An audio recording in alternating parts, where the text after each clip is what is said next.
Fauci invokes Fifth Amendment 97 times, then once more for good measure, at COVID origins hearing.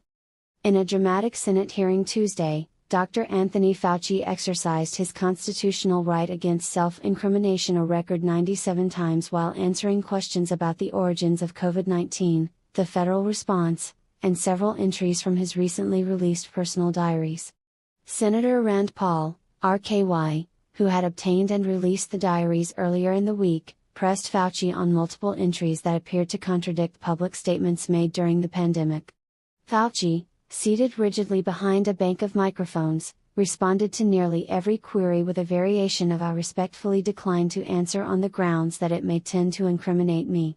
When Paul asked why the diaries contained a March 2020 entry reading "gain-of-function research is totally fine as long as nobody finds out," Fauci invoked the Fifth. When asked about a later note that said "mask work for thee, not for me," Fauci invoked the Fifth again.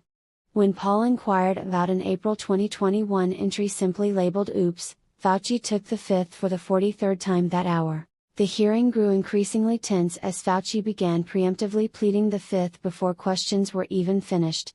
At one point he raised his right hand and recited the amendment while Paul was still clearing his throat.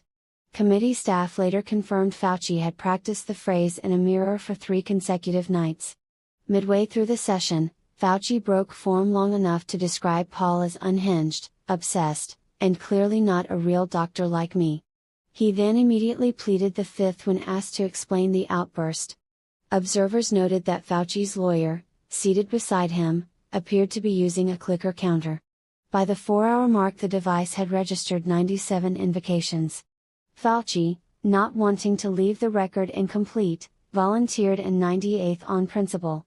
Senate sources say the committee will vote next week on whether to hold Fauci in contempt. Fauci has already indicated through counsel that any contempt finding will also be met with a Fifth Amendment plea. In a brief statement after the hearing, Fauci said he was proud to have defended the sacred right of every American not to answer questions about things they may or may not have done in 2020. He then declined further comment.